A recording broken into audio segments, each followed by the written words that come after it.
Some men don't chase pleasure, they chase pain they can control. Imagine waking up to the same old pattern. You push yourself harder at work than is healthy.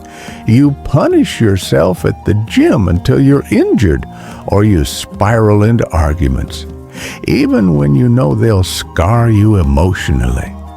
There's a perverse comfort in suffering you orchestrate yourself because it's predictable.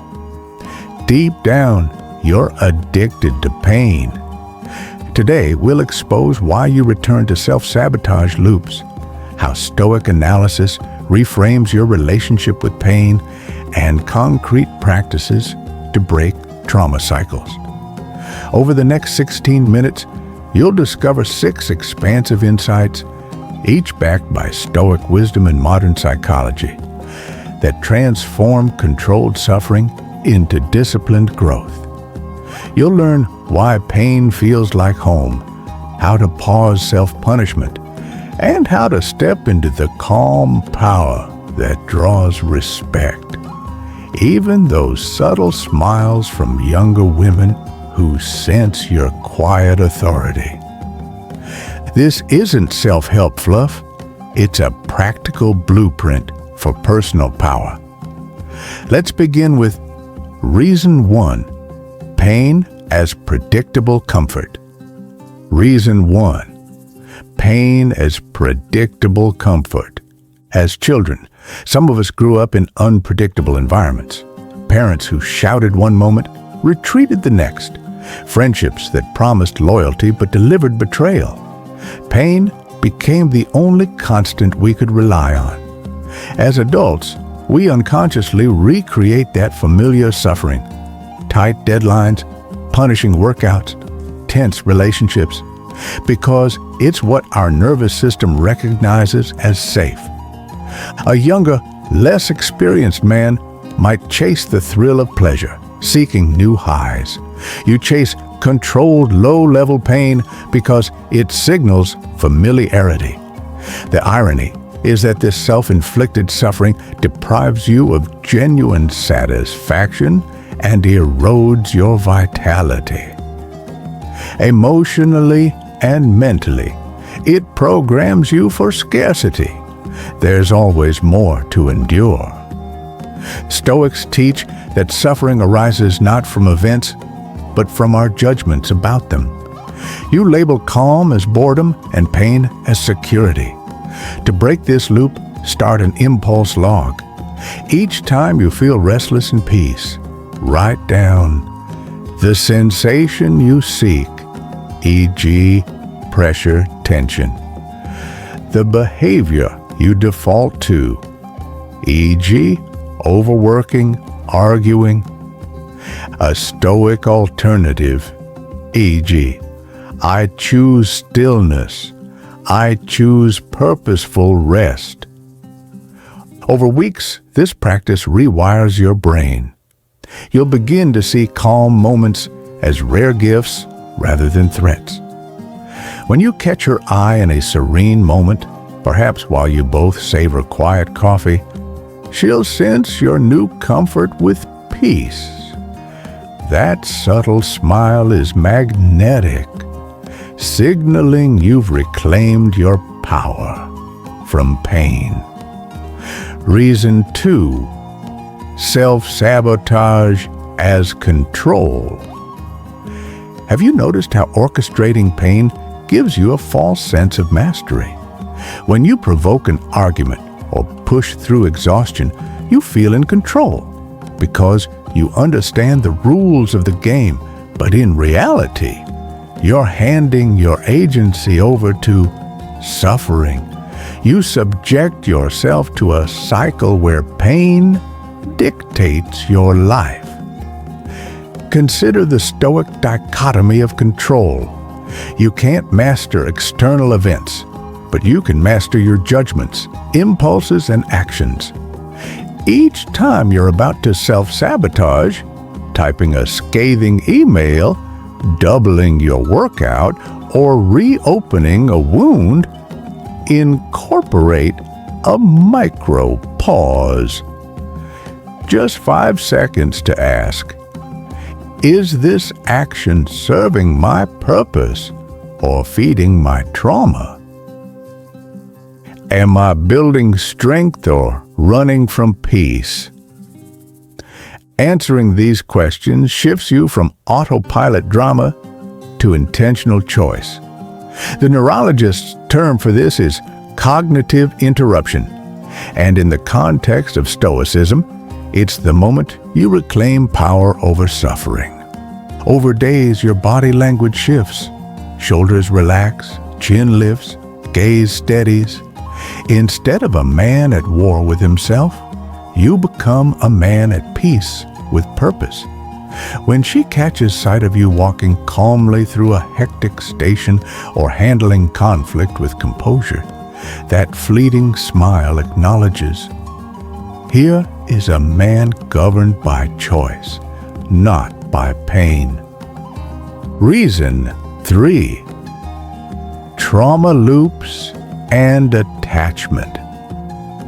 Attachment theory explains why early wounds often replay in adult relationships. If you feared abandonment, you might provoke distance to confirm your worst fears. If you learned that love required compliance, you might push yourself to intolerable limits to earn affection. Each relational pain becomes shorthand for unresolved childhood trauma. A Stoic reframes this through the concept of the inner citadel, a fortress of self-possession. You observe triggers without identifying with them. Next time, her subtle gesture, a delayed text or glance away, activates your old pain. Practice thought separation. Label the trigger. That's my abandonment fear talking. Re-anchor in reality. Right now, she's busy at work, not abandoning me. This 2-step mental pause fractures the trauma loop. You respond from the present, not from a wounded child. With practice, you'll notice how she softens in your presence. When you mirror her calm and response, she'll meet you with a genuine smirk. A silent test. Passed. Reason 4. Pain for progress versus pain for punishment. Not all pain is equal.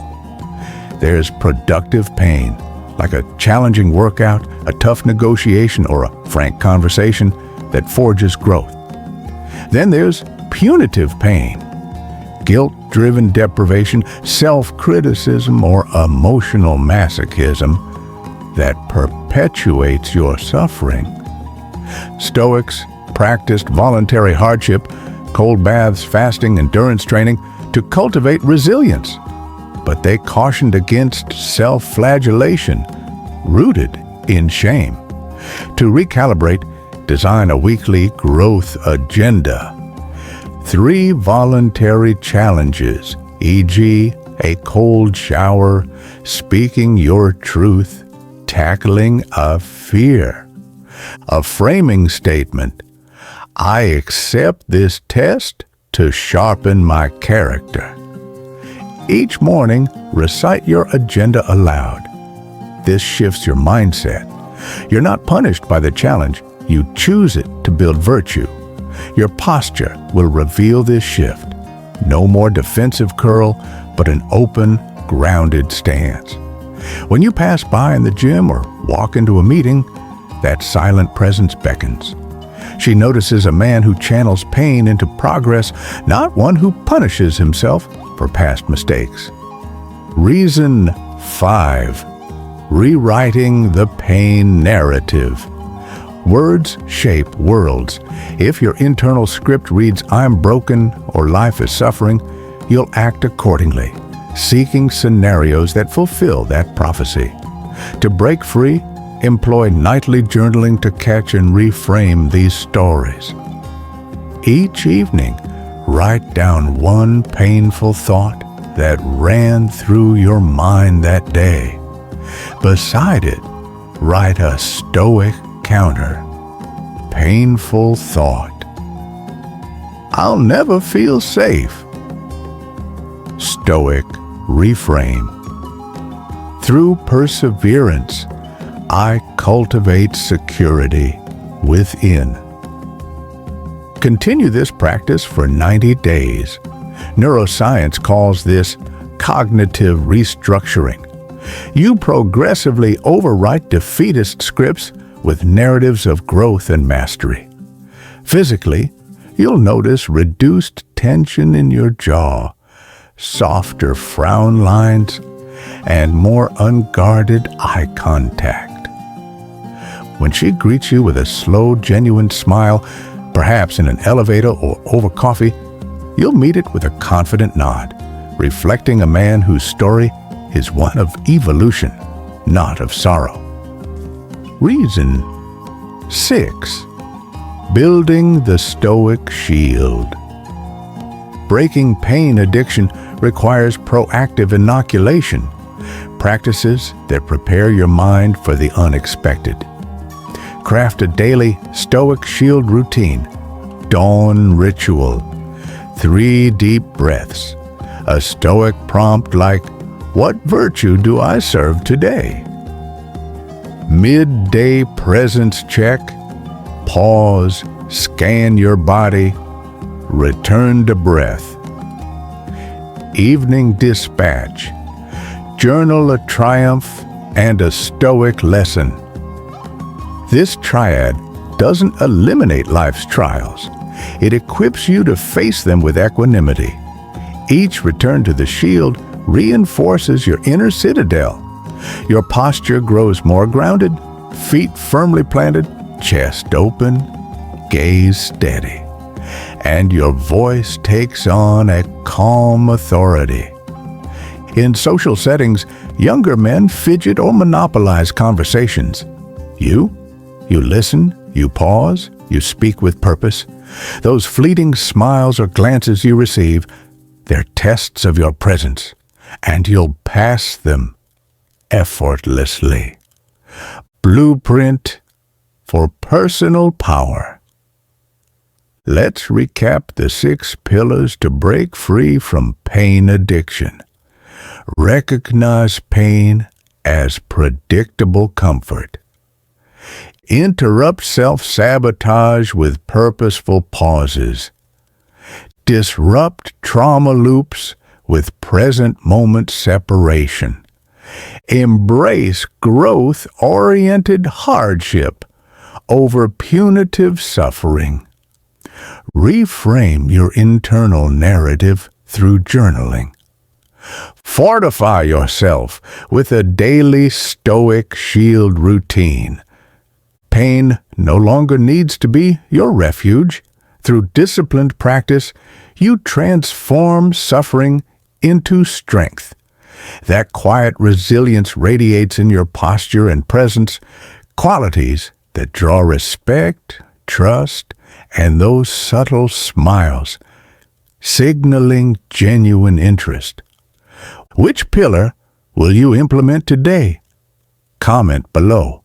Like, subscribe, and share this blueprint with a brother who deserves freedom. Until next time, own your journey, master your mindset, and lead with unshakable, calm authority.